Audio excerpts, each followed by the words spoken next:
America. I hate to stack one more thing on your plate, but this one is important. Russian foreign minister today said the United States must choose. Either we support Georgia or Russia. Oh, good heavens, man. Most people don't even know what this story is about. We shouldn't be surprised that Moscow is drawing the battle lines. They blew through the negotiated truce that I told you about just last night. They sent their tanks into strategic Georgian cities only hours after that little ceasefire talk happened. The story is far from over, and we are going to have to choose. So here's the point tonight. I fear Vladimir Putin is just getting started. This is part of the perfect storm that I've been telling you about for a while. The morgues are all full of his enemies, and now he is showing aggression towards a young democracy like Georgia, a country that is named streets after our president. Many are terrified to think who's next and what's next.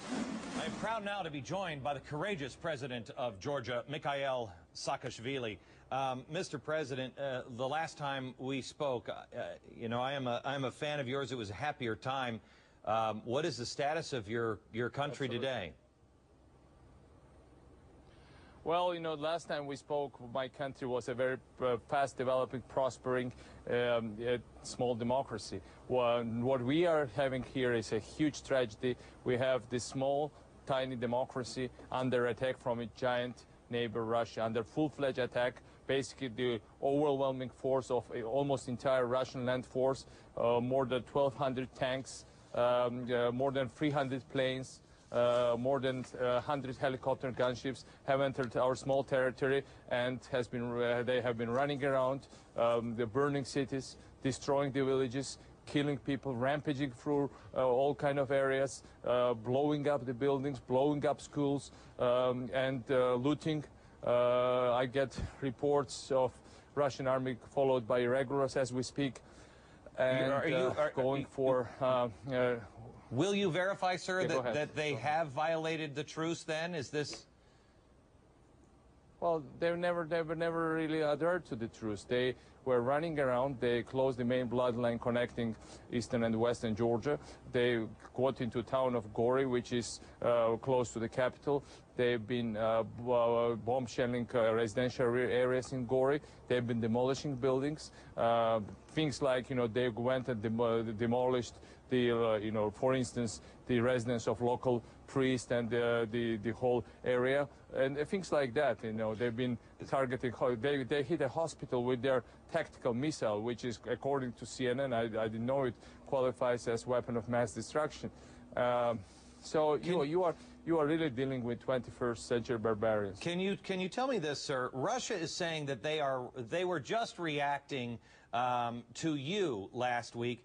However, I have talked to military people who say moving 2 divisions, which they moved over the mountains, plus organizing the naval blockade, choosing targets for the Air Force, it was reaction to you overnight. How is that even possible?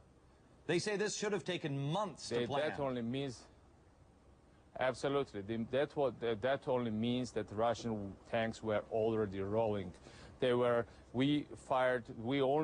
whole thing started only after we fired back, since we got reports that 150 Russian tanks as a first stage moved deep into Georgian territory. That was the moment when Georgia opened its defensive fire. But then 1,000 more or so tanks followed, and you know, they were rolling, and the infrastructure has been prepared for months and months and months. And within hours, all these hundreds of tanks, and then lately more than 1,000 tanks were inside Georgia running around. You said today that the United States is taking control of the ports and the airports. What does that even mean? What are you expecting from us? What does that mean to you that we're going to do? Well, it's not about what has been happening here is that it's not what Russians have been doing. I mean, Russians, it was a typical, you know, old style kind of war propaganda. Russia wanted to, you know, depose the Georgian government. They didn't hide this fact. So for several years, they've been harassing us for our pro-American and pro-Western orientation. First, they introduced full-blown economic embargo. Well, we survived it. We still had double-digit growth rate. Then they started to bomb us from time to time. When we would complain to foreigners or to the world, they would say, oh, no, these are Georgians paranoid, they're paranoid, you know, or they painted their own planes and bombing their own cities. We are not doing that. We have nothing to do with that. They've been doing they've been supporting separatists in my country, arming them with heavy weaponry all the time. Now, what happened is that after we failed to, they failed to replace us through all these means, finally they did something they've done to Finland in 1939 when Stalin invaded democratic Finland, what they've done to democratic Hungary in 1956, what they've done to Prague Spring in 1968, and what they've done to Afghanistan in 1979. They started full-blown military intervention into Georgia with the purpose of deposing the government. So what that really means is that they basically closed our bloodlines. They bombed pipelines here. They bombed our port. For instance, just to tell you, for instance, they went to the main civil port and they announced to the local mayor that they have to blow up free vessels in that port, and so from the air.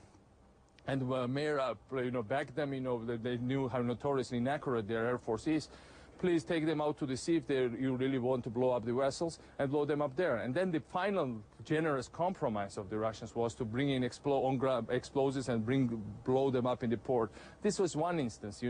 They've been they told the oil terminal that they had to bomb them. They bombed cement factories. They bombed railways. They bombed purely civilian destinations. So basically the purpose was to paralyze Georgian economy, to cut the bloodlines, to destroy the Georgian army, and of course our army in comparison with them is like 20 times smaller, to go after the Georgian government and to basically end the Georgian independence. And so basically what it means now, what the Americans are doing, because they've been cutting our bloodlines, and our airports have been closed, our ports have been attacked.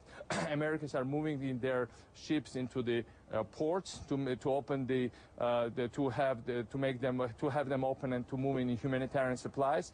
They are starting something like airlift to the airport so that airport can function, because the Russians would not allow even foreign presidents to land at our airport.